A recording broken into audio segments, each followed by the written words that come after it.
Hey guys, it's Sarah from She's Crafty and She Knows It, and I'm super excited to have another hand knitting video to share with you. So today I'm going to show you how to hand knit a square pillow just like this one right here. So let's go ahead and jump right in.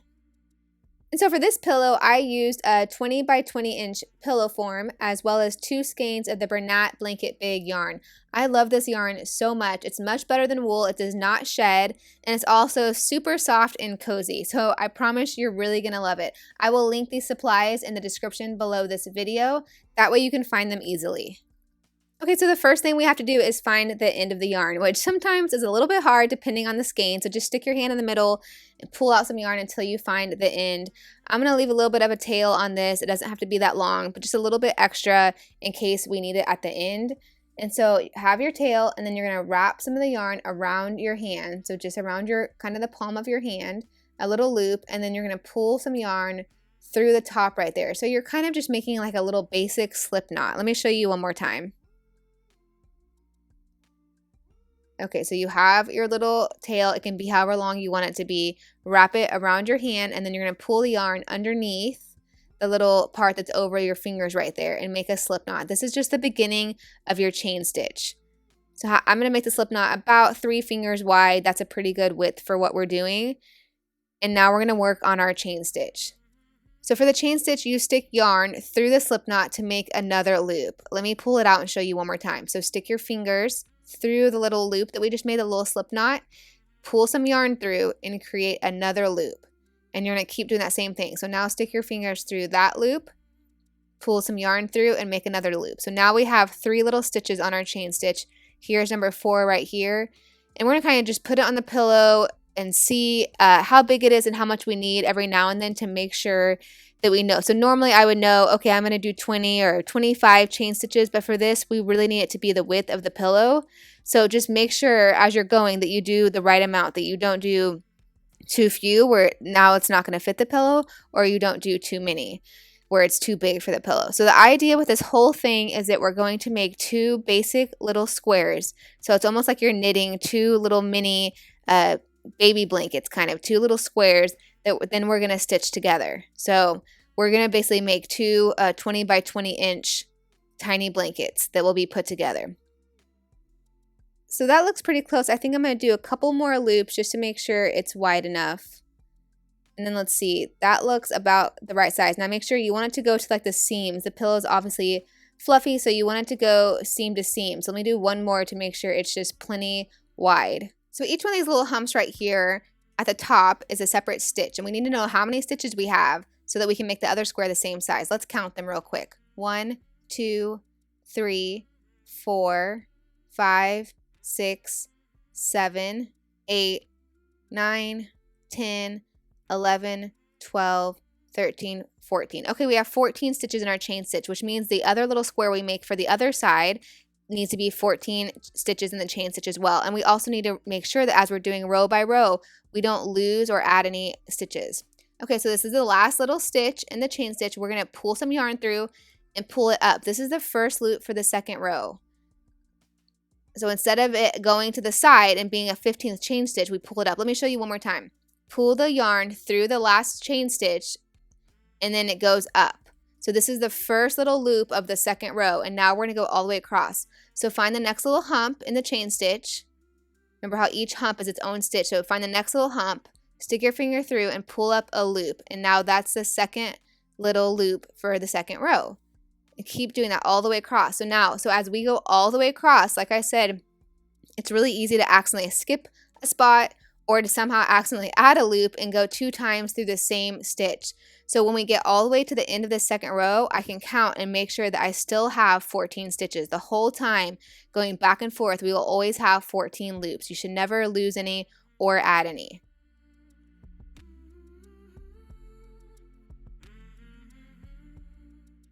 So you can see as I'm doing this that I'm not stopping and measuring every single loop, but they are pretty uniform in size. So you do want to kind of make sure as you're pulling it through that you don't have tiny little loops and then huge loops, because it will kind of make the knitting look a little bit crazy. So try to stick to kind of a similar size as you're doing it without having to stop and like pull out a tape measure. There's no need to do that or anything.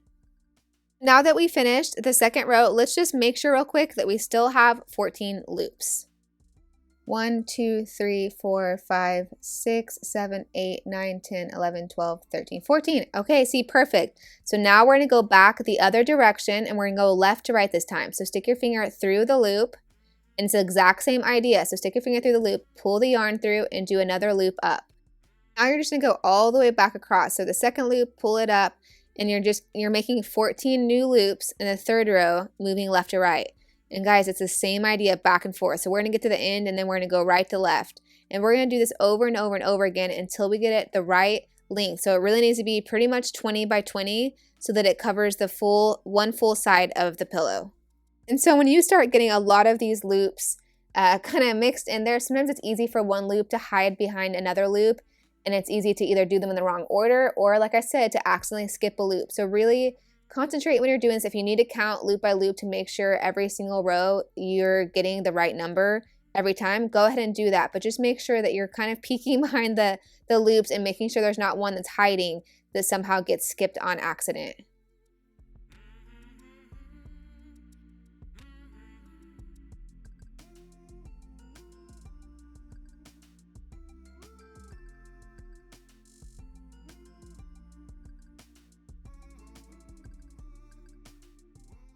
We finished our third row. Let's kind of see how it's looking widthwise.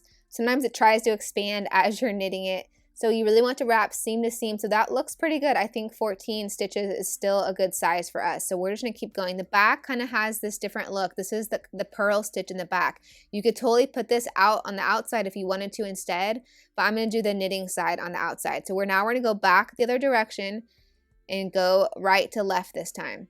So I just want to talk with you for a second about some common issues that people have had with hand knitting. So with my how to hand knit a blanket video, I get a lot of comments from people saying that their blanket turned out wonky. It seems to change sizes kind of as it goes. And my best bet is that there's stitches being added or lost as they're knitting, which is why I'm saying it's so important to count as you're going. Keep track of your stitches. But it's also when you get to the very last loop in a row, you have to loop that stitch. You knit that stitch, but then you have to knit it again for the first loop of the next row. So I think where people are getting stuck is that it feels really weird to do the last stitch, like you're going to watch me right here, do the last stitch and then do the first stitch again in the same spot. So in essence, you're doing 2 stitches in the exact same spot in a row because you're doing the last stitch of one row and then you're doing the first stitch of the next row in the same spot. I hope that makes sense.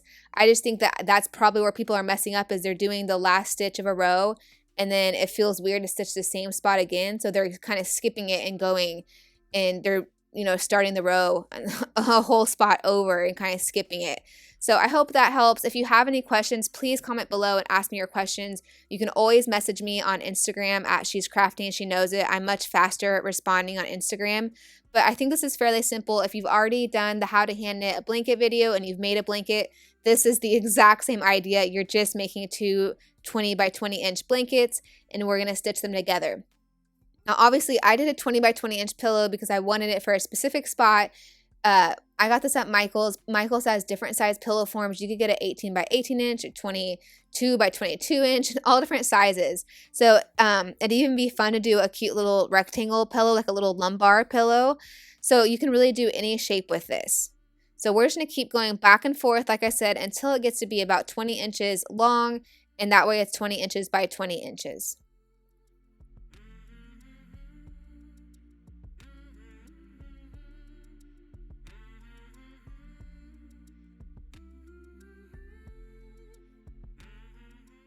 Okay, this is looking like it's getting really close to the right size. So in a second, let's go ahead and throw it up on the pillow and see how we're doing size-wise. And that way we can tell how much longer we need to keep knitting or if we're pretty close to being done finally. Okay, let's see. So we want it to be the bottom of the seam to the top of the seam. I need a couple more rows. Keep going. You really want to go all the way seam to seam. So I'm doing my stitches fairly tight because if you do big loops, big stitches, the pillow form will show through. So if you're doing a white yarn, that's totally okay for the pillow form to show through. I did gray. I really wanted y'all to be able to see the gray yarn against the white background and not have any issues. So I did small loops so that the pillow form would not show. That looks perfect. That's exactly pretty much one skein. Now we're going to close it off. So you're going to use this loop at the end. not the loop where the extra little yarn is, not that side. You're going to do the other one. So you're going to grab the loop at the end, right here, open it up and pull the loop next to it through the opening of that last loop, and do it again. Pull the loop next to it. And so all you're doing is going across the pillow, pulling the loop through the one next to it. Okay, keep going. It's hard if the loops are a little bit small. You can make your loops a little bit bigger at the end if you wanted to, but I was running out of yarn and I really wanted to use all the yarn that I could, every last little bit. So you're going to keep pulling all the way through. This is closing off the entire little blanket. So this is like the closing stitch. Keep going.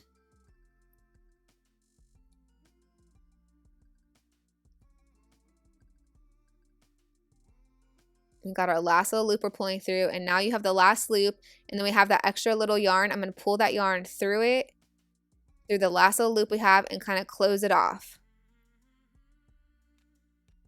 Okay, and that's pretty tight for right there. I'm going to do one more little kind of pull it through, and it's not exactly a knot, but pull it through and loop it. And so that looks like a pretty good little square right there. So let's get started with the other square. Find the end. This skein is particularly stubborn, it seems. There is no loose end on the inside, so I'm going to just cut it apart and use the other end that's on the outside, which makes it a little bit harder to unroll it as you're doing it, but I was never able to find the end on the inside. It was all knotted up in there, and sometimes that just happens, so that's okay. So now I'm doing the exact same thing, doing my chain stitch all the way across, keeping my loops about the same size as the last square so that it looks really uniform. The pillow looks the same on both sides. And I'm doing 14 stitches just like I said so that it's really going to be the same. So you're going to make sure that your loops are the same, kind of compare that. You could do 14 stitches 2 times and have them be different sizes if you're making the stitches different sizes both times. So you make sure your loops this time are similar to the size they were with the last little square that we made. And now, guys, all we're going to do is just whip this up real quick, just like we did last time. So make it about 20 inches long so that it's 20 inches by 20 inches. And then we'll jump right back in when it's time to put them together.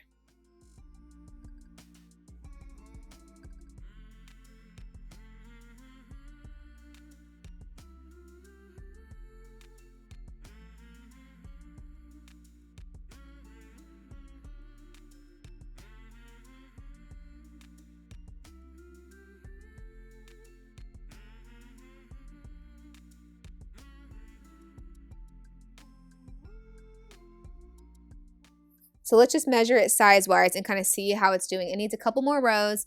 With this one, I don't really want to open a whole third skein just to have enough yarn to stitch the 2 squares together. So I'm going to end it a little bit early so that I have some extra yarn to use. So I'm leaving about 3 yards of extra yarn to have to stitch them together so that I have plenty extra. Okay, now we're just going to close it off just like we did last time. And remember you're starting on the end that does not have the extra yarn there, because the extra yarn, it needs to be for the very last loop of the closing stitch so that we can pull it through and kind of have a little closing knot at the end.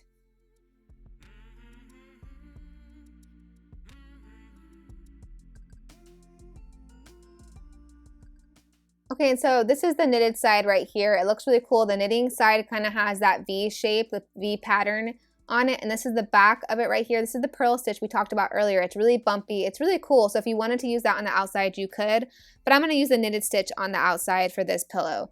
So this kind of has a V shape, and so make sure that you do it the same on both sides if you want it to look uniform. So for this, I'm going to have the purl side on the inside facing the pillow.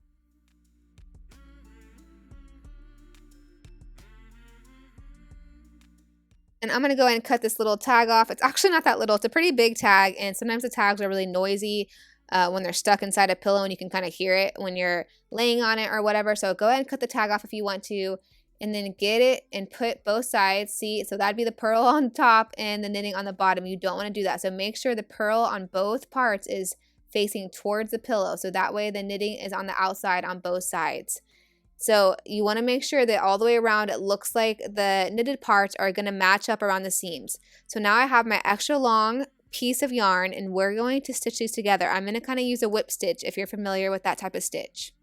Okay guys, you can do this part however you want. I'm a little bit particular in the chain stitch. at the bottom of the little squares does look a little bit different than the top closing stitch. So right here I have the 2 chain stitches together. I want it to be really similar, so I put the chain stitches on the same side. I'm grabbing the inner part of each chain stitch from each side. So just 1 loop from the bottom square down there and 1 loop from the top square, and I'm sticking the yarn through it. So this is the first chain stitch from each square. And now you get the end. This is a really long piece of yarn. Now you get the end. I'm going to find the next little inner loops from the chain stitch, 1 stitch over, and I'm going to stick the yarn over and through. So we're kind of just sewing them together with the yarn, just like how you would do a whip stitch. If you're used to sewing and closing a project off with a whip stitch, this is the same idea. You're just using yarn to do it instead. So like I said, that chain stitch kind of has the same kind of knitted V-shape look. And so you're sticking your finger through the hole of each little V from the top square and the bottom square. Hopefully that makes sense. This was hard for me to get a camera angle for you to see exactly how it was, but you're just grabbing those V's and going through the hole of the top square and then through the hole of the bottom square together. So right here, you can see I'm sticking it through the chain stitch. So I'm grabbing in the middle of the chain stitch from the top square and the bottom square. I'm sticking the yarn through the top one, pushing it through the bottom one, and pulling it through. And I'm just doing that over and over. This is why it's important to have the same number of chain stitches on both squares, because I'm going through and I'm going to hit all 14 chain stitches. So if one was 12 and one was 15, it's going to be a little bit weird when I go to close it off. Okay, now keep going all the way across. So like I said before though, it's going to be a lot easier if you put your top piece and your bottom piece the same direction, meaning the chain stitches are both at the bottom and the closing stitch is both at the top. That way it looks more uniform and you kind of understand where you're grabbing and where you're sticking the yarn through. Okay, so now we're going to be stitching the side together, which is a little bit different than how the chain stitch looked, but essentially it's still a V. So you still have a kind of a side stitch from the bottom square and a side stitch for the top square. And I'm sticking my finger right here, you can see, through the V's that go on the sides. And so I'm doing the stitch through 1 piece of yarn from the top square and 1 piece of yarn from the bottom square. I'm not doing huge chunks. I'm not sticking it through 2 yarn pieces on top and 2 yarn pieces on bottom, if that makes sense. We're just sticking the yarn through the innermost piece of yarn from the top square and the innermost piece of yarn from the bottom square, stitch by stitch all the way up. Now I did end, if you remember, I ended that second square a row or 2 early so that I had enough yarn to do this stitch all the way around without opening a 3rd skein of yarn. So the amount of rows going up I have is not exactly the same. So at the end, I'll kind of have to do a little bit of finagling and maybe whip stitch through the same loop a few times on the longer side, which is totally okay. It'll be fine, I promise.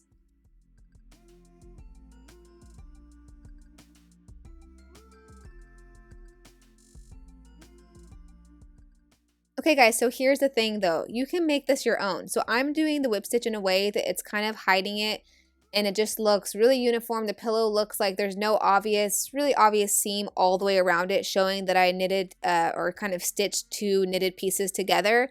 But if you want it to be a more obvious stitching, you could totally make it chunkier and grab bigger sections that you're knitting through and do a different kind of stitch to combine the two. It's totally up to you. I'm just showing you how I did it this specific way.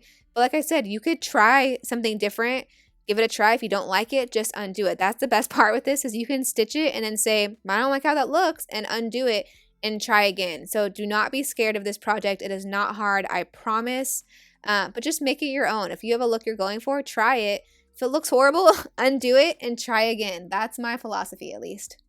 Okay guys, so now we're just going to keep doing this whip stitch all the way up this side, moving towards the top, where the top up there is where the closing stitch is, and we're going to keep doing the same thing. So I'm just grabbing the little inner pieces and doing the whip stitch all the way through, all the way around.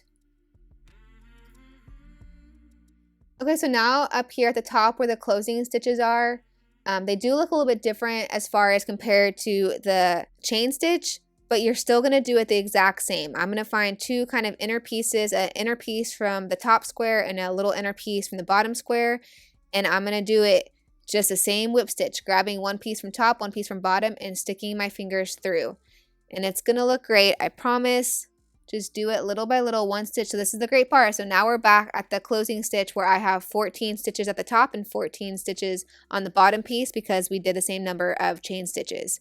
So you're just going to go all the way down, grabbing the first loops from the first little closing stitch down to the second and keep going all the way. And you're going to do 14, basically 14 stitches with this whip stitch as you go through each one of the closing stitches.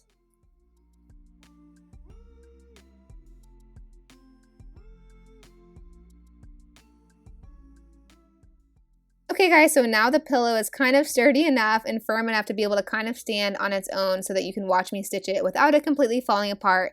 So you can watch me as I kind of find the little inner loop from the top piece and the bottom piece and stick my finger through and then stick the yarn through the holes and do the whip stitch.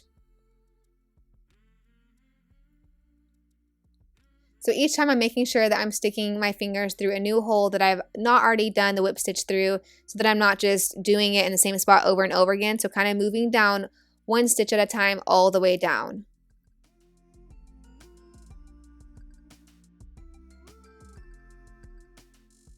Okay guys, so I'm going to go ahead and speed up this video for the sake of your time, but we're just going to do the same thing. Keep doing the whip stitch all the way around the pillow until you get back to where we started.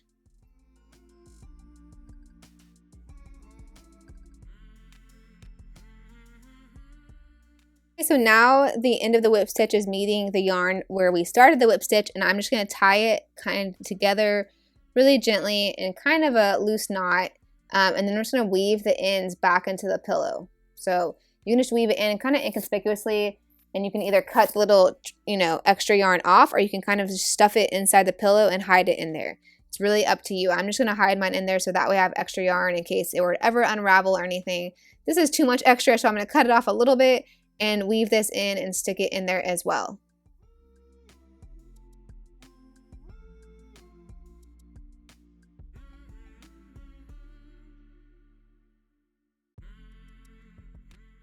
Okay, and now with the other loose piece of yarn that's on the other corner, you can do the same thing where you just kind of weave it in and out and just weave it in there, leaving a little bit of extra yarn in case it were to ever unravel or anything like that, which it shouldn't, but I like to just weave a little bit of extra in there.